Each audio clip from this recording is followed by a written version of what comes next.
Hello again, everyone. I'm Daniel, the cross-cultural nerd, here with another video for you today.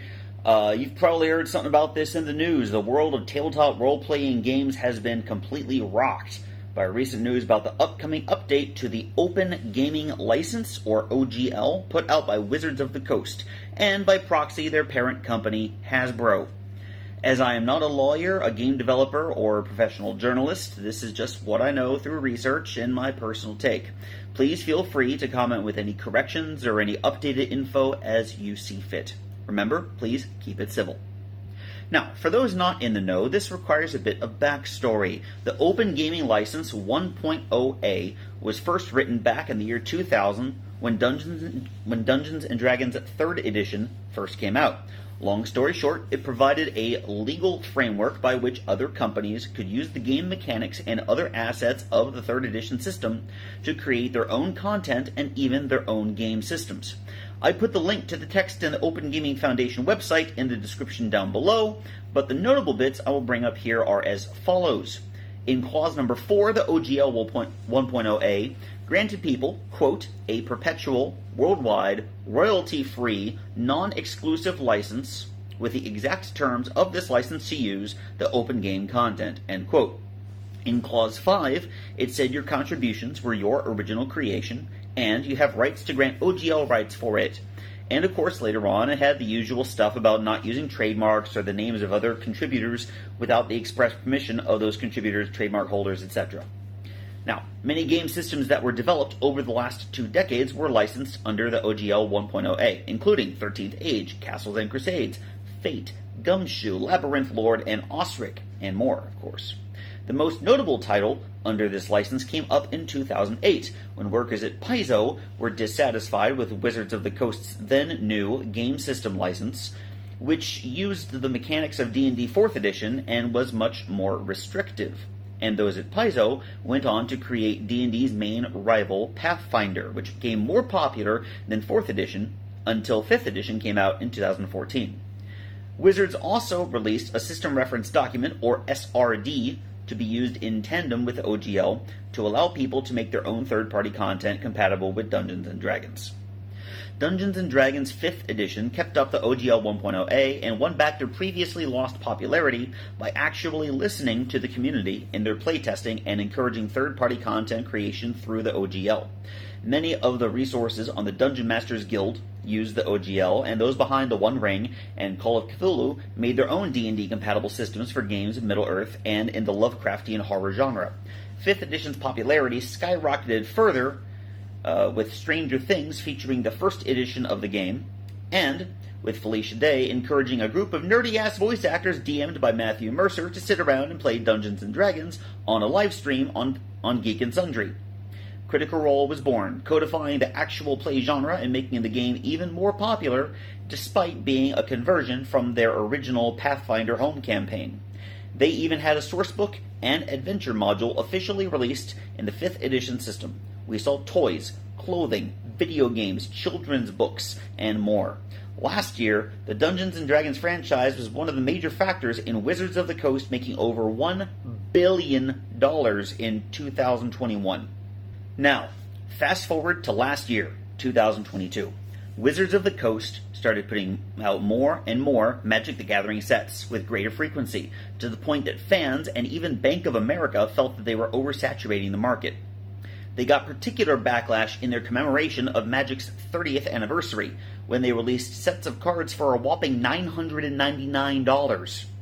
In August, Wizards of the Coast bought D&D Beyond, the company that became the chief sponsor of Critical Role's 2nd campaign, and that the players of Critical Role actively used and promoted. This online resource was further used by a great many other people, myself included. It really must have seemed like a dream come true to work with a company that makes the game that you love, right? Also, in August, the Spelljammer Sitting got a 5th edition release, but the cost was $80 for a boxed set with a less-than-ideal DM screen and 3 volumes that totaled just barely more pages than their smallest sourcebook to that point, that only cost half the price. Not to mention lacking Spelljammer-ship mechanics and the controversy over the Hadozee racial backstory, but I talked about that in my sourcebook review before. In December, at a shareholder meeting, the CEO of Wizards of the Coast, Cynthia Williams, claimed that Dungeons & Dragons was heavily undermonetized compared to video games, despite never being more popular than now. Considering the average book costs $50 in hard copy and $30 on D&D Beyond, minis and battle maps are priced more than what they're worth, and the monetization of video games has received a great backlash in recent years, especially in the cases of EA and Activision Blizzard, such a comment seems rather out of touch.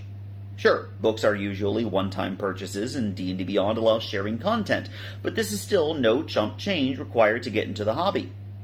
It also seemed like they hadn't really learned their lesson from Magic.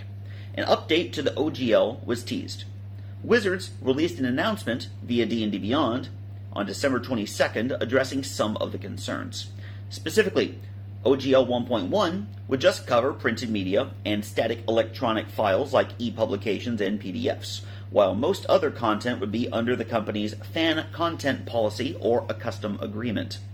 According to them, little would change for those making share-alike content, but those making commercial content would need to accept the license, tell Wizards of the Coast what's being offered, report any annual revenue over $50,000, and include a creator product badge on their work.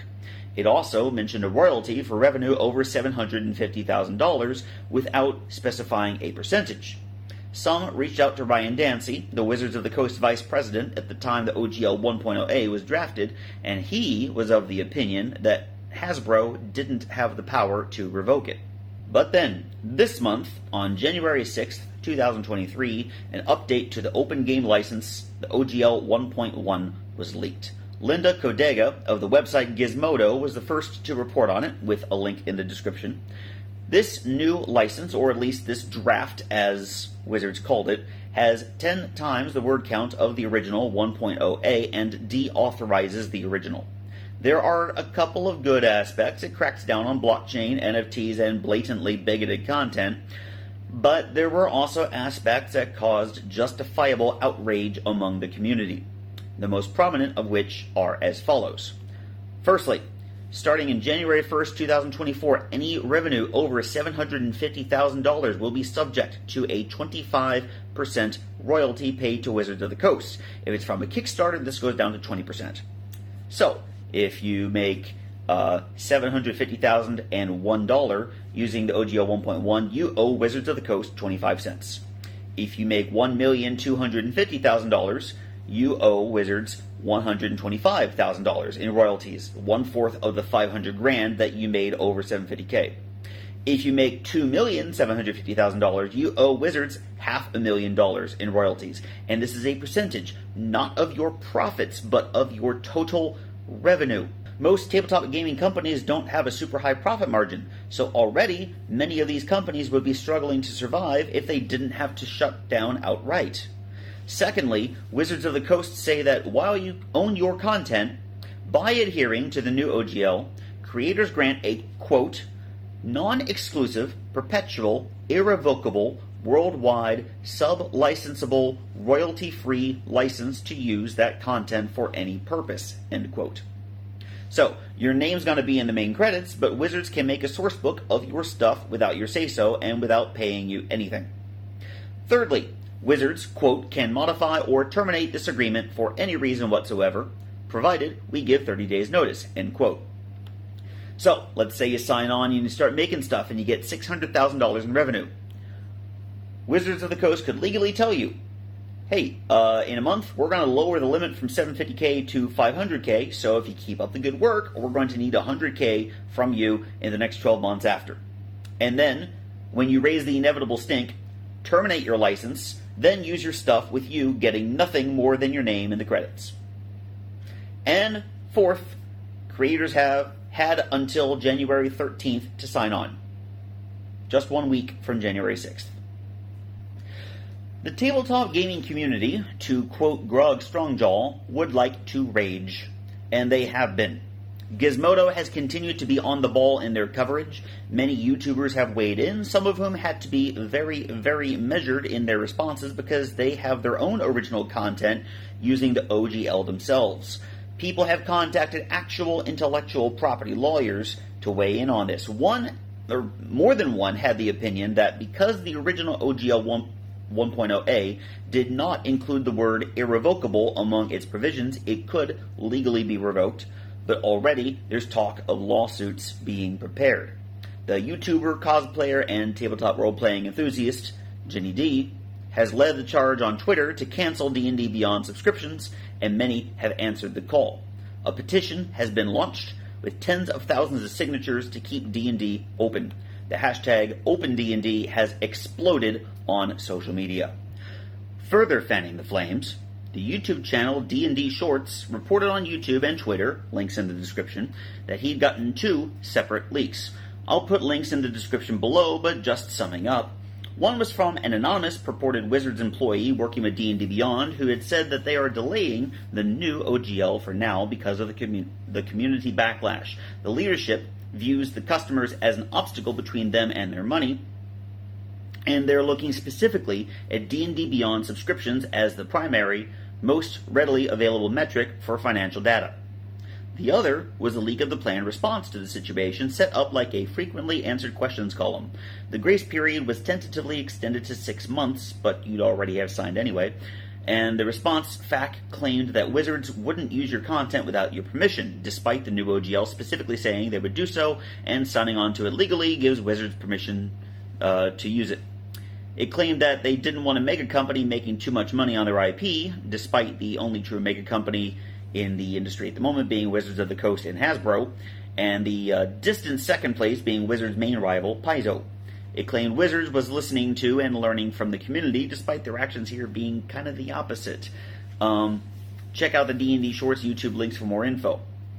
The same person in charge of D&D Shorts also reported another third leak on January 15th, that the statements are being made by executives trying to please the crowd and not by those actually making the game, and that several employees had been fired from Wizards of the Coast for giving an opinion on the issue management didn't like when asked for it. So, if there have been more leaks given to D&D Shorts, please let me know in the comments. It would be very interesting to follow up with that. The most prominent companies outside of Wizards of the Coast have responded as well. Kobold Press and MCDM, who have created several acclaimed books of third-party content for D&D 5th edition, have announced their own systems. Paizo, the aforementioned creators of Pathfinder and Starfinder, took it even further on January 12th, announcing plans to create their own license, the Open RPG Creative License, with the very fitting acronym of ORC, ORC, an open, perpetual, irrevocable, system-neutral license. Azora Law will maintain its legal aspects, while Paizo will pay for it, and they're looking for a good non-profit organization to maintain the ownership. Already, many other prominent companies have signed on. Kobold Press, Chaosium, who makes Call of Cthulhu, Green Ronin, who make Third Age, Mutants and Masterminds, and Modern Age, Legendary Games, Rogue Genius Games, and several more. And this license is especially notable because the owner and president of Paizo were both helping lead the D&D 3rd Edition team when the original OGL was drafted, and one of the co-founders of Azora Law helped draft the OGL's legal language in the first place. Paizo also expressed their opinion that the original OGL was never intended to be revoked, and they were ready to go to court with Wizards of the Coast regarding the OGL and their own ORC license. On January 13th, the date the new OGL was supposed to be released, Wizards of the Coast issued a statement via D&D Beyond. You can read it via the link in the description, but it basically seems to backtrack on royalties and how they use other creators' content. Obviously, the new OGL is also delayed while they try to fix it. However, it also framed the leaked OGL as a draft and an attempt to get community feedback. This did not sit well with many, with some comparing it to gaslighting. And if you like cynical takes, D&D Shorts had a delightfully cynical take on this statement. Also, link in the description. On January 14th, Critical Role issued their own statement, and this one is short enough for me to read aloud in this video.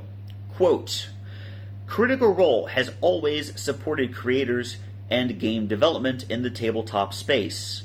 We stand by our industry peers as well as anyone who takes a risk creating a new system or developing an original idea.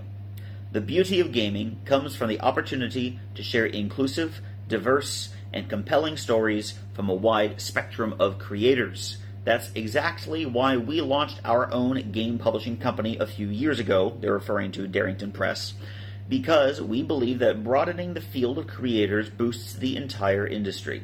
The success we have experienced is thanks to the passion and interest of the greater tabletop community, and we commit to fostering an environment that allows everyone the opportunity to easily share the stories they wish to tell." End quote.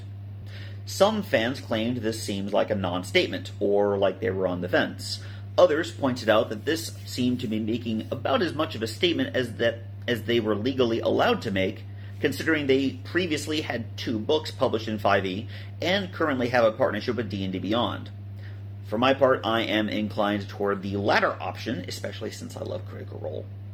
The final thing I want to bring up regarding this conflict is a recent video by Mark Hulmes, who has created his own content and streams for 5th edition the last several years, and even had a guest spot on Critical Role. The link to this video is in the description, but he detailed what he knew about the situation and then gave a very heartfelt, emotional message as someone with a long history in the game, commending the new ORC license and the fact that there is a spike of interest in different systems. He extolled the creators who had spent so much time and effort creating for this game, and he asked fans to reserve their anger for the executives of Hasbro and Wizards of the Coast, and not to persecute the actual designers of D&D. The people who have made their own fan content, or the game system itself, as it would be difficult to get so many people to change their content to a new system, or switch systems in the middle of a long campaign. Please do give his video a watch, as Mark Hulmes' take is probably my favorite I've seen from anyone so far. So that's what this whole D&D OGL kerfuffle's been about. I want to point out one last little thing before moving on. Wil Wheaton recently shared a take on Tumblr by Cory Doctorow, which, again, also shared in the below description, that while what Wizards and Hasbro are doing is bad, having an OGL at all was too restrictive and only granted people permission to use the stuff that Wizards of the Coast couldn't already copyright and that you don't need permission to use. He maintained that getting rid of the old OGL would actually give creators more freedom though the new one still sucks. He advocates for the use of universal licenses such as Creative Commons. It's a bit of a long read, but you can read it yourself in the link. It's a very, very interesting take. Now, for me, personally, little backstory on my RPG career. My first 2 RPGs, other than one very short Lord of the Rings session in middle school, were Star Wars Saga Edition and Dungeons & Dragons 3.5, both of which are Wizards of the Coast products. My friend got me into this hobby my sophomore year of university back in 2008, just before 4th edition came out. Since then, I've been able to try several systems: D&D 4th edition, Pathfinder, Serenity, Savage Worlds, and of course, 5th edition. In university, sadly, none of my campaigns ever got past 5 sessions or higher than about level 4, because inevitably the DM, or too many players, would suddenly have a sudden burst in homework or extra overtime at work, and they'd have to bow out, so we'd have to stop the campaign. It wasn't until around 2015, after I'd been in China a few years, I had had my first full campaign. An old university friend of mine contacted me about joining his online 5e campaign. He and the other players used Roll20, but I had trouble connecting to it from my apartment, even with a VPN, so I joined over Skype, and he would send me screenshots of the battle maps when needed. I played a half-elf College of Lore bard, kind of like a fantasy ethnomusicologist. If you don't know what ethnomusicology is, look it up, it's fascinating. But anyway, the campaign was very, very fun. I believe we had my bard, we had a paladin, and a warlock, so very charisma-based, but it was so fun. The next year, I was at one of the more popular bars in town among the local foreign teachers, and I was talking about D&D with somebody, and the woman who ran the pub quiz that night overheard us and asked about it, because she was watching the first season of Stranger Things and was interested in trying out D&D. So my first job DMing was actually started by Stranger Things, believe it or not. And our group was made of myself DMing in my homebrewed world, the aforementioned newbie. There was a married couple who were experienced with their own homebrew system, but they had not played D&D before, surprisingly. There was a guy who had not played for a while, not since 3rd edition, and that guy's newbie girlfriend. 2 Americans, 3 Canadians, and a Chinese woman. The married couple and I became the core of our group, as we had members go in and out, including that one woman who was interested in trying. And that campaign ended at level 11. Eventually, the husband in the married couple took over DMing in various settings until he and his wife left for home last year. I started DMing again last fall, only for my campaign to be interrupted by Loyang's COVID outbreak two sessions in.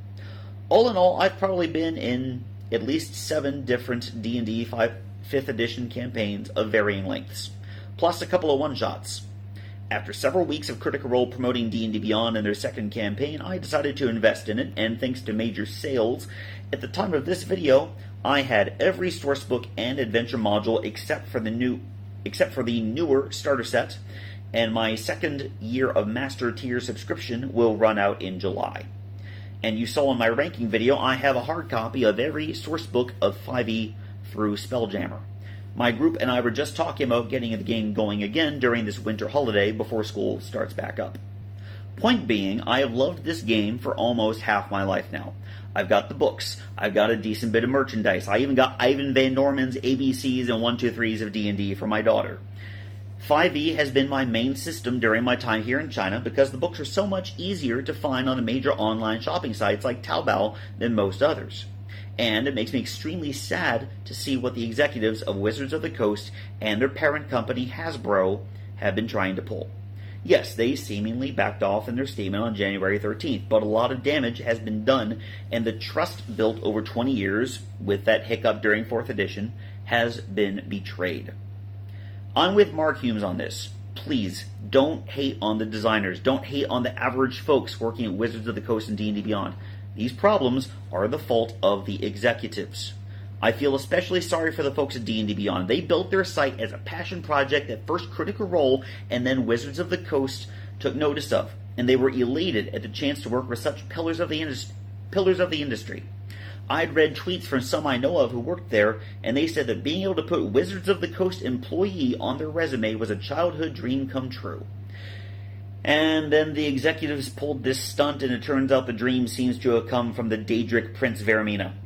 And please, don't hate on the people who still play in this system. We are 9 years into D&D 5th edition, and the hardcore players have invested a lot of money in their books and their minis, and a lot of time into their content and in their campaigns. Uprooting from that takes time and effort, especially when you've built a career on this and you're several levels into a big campaign. Their continuing to play, especially privately, has little to no increase in the profits of Hasbro and Wizards.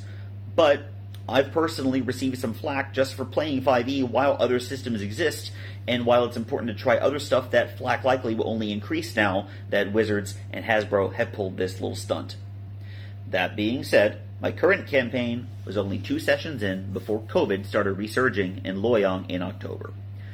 And while tabletop role-playing games aren't especially popular here in Henan Province, I feel that right now is not the right time to be promoting something through exposure that the Wizards and Hasbro executives want to be promoted. And at 2 sessions in, changing the system or starting a new campaign has very little impact for me and my group, minus having to learn a new system, of course. On January 14th, I brought up the idea of changing systems to my group and explained to them on WeChat what was going on. And thankfully my players were very understanding, and we put it to a vote as to what we would go to, what genre, and then what system. And we're going to stick with fantasy, although they're wanting a bit of a horror plot line. It's going to be interesting for me. Horror is not one of my main genres. But we're going to take our first steps into Pathfinder 2nd Edition. This is going to be my first time playing Pathfinder since my university days, so we're all going to be learning something new together, but sometimes that's fun. And on the 15th, I decided to answer Ginny D's call to action and cancel my D&D Beyond subscription. I already have almost everything on there anyway, and the subscription still has 6.5 months before it stops, but it's plus one more name in the nerd exodus for the Wizards execs to take notice of. I had originally planned to start doing more Dungeons & Dragons content on here as well. The sourcebook ranking video was only intended to be a start, and I had a character building tutorial in the works, and ideas for certain characters from games, film, TV, literature, and music being built into the 5e system. But again, I'm not going to start promoting it now that corporate bullcrap has happened and I only ever made a couple of videos about 5e before. But I have no plans to abandon tabletop content on YouTube either. So I'm going to start planning videos for Pathfinder 2nd Edition and Starfinder, because at least that way I can mix in a little bit of sci-fi stuff. And thanks to the upcoming Orc license, Paizo is even more deserving of support now. I do hope to find some hard copies of the books. There are plenty of online resources I can use without resorting to piracy, but I do want to get some hard copies because it's nice to have the collection and nice to have something in your hand, you know? But that'll take some doing because it's less common on Taobao, and apparently there's a brand of shoe called a Pathfinder that's far more common on Taobao right now. As for the upcoming film, I'm honestly kind of on the fence. I haven't decided if I'll see it in theaters anyway if it does release in China, or if I'm going to just wait till I can stream the thing. I'd been looking forward to seeing Hugh Grant in this, especially after his similarly less serious roles in Paddington 2 and The Gentleman were so fun to watch, but I still have a lot of thinking to do. Feel free to share your thoughts in the comments. I'd love to hear them. Meanwhile, there's a petition going around. I put the link in the description. Sign the thing. Use the hashtag OpenD&D on your social media outlets. Hope for the best. Keep supporting your favorite TTRPG YouTubers and actual play series. They still need your support. My personal hope is that the executives of Wizards and Hasbro learn to change their tactics and not screw over their consumers and fan communities, that the regular people putting in the blood, sweat, and tears for them can continue to thrive, and that we see a new renaissance of tabletop role-playing with far greater variety of systems gaining prominence. A diverse gaming industry that has something for everyone without exploiting people is a good gaming industry. If you enjoyed this video, please like and subscribe. Leave a comment in the comment section below, and I'll get back to you as soon as possible. Remember to keep things civil. Don't forget to check my link tree in the description, and follow me on Facebook, Twitter, Mastodon, Instagram, co-host, and Hive. Once again, I'm Daniel, the Cultural Nerd. Have a great day. I'll see you again next time. Hashtag OpenD&D. Bye-bye.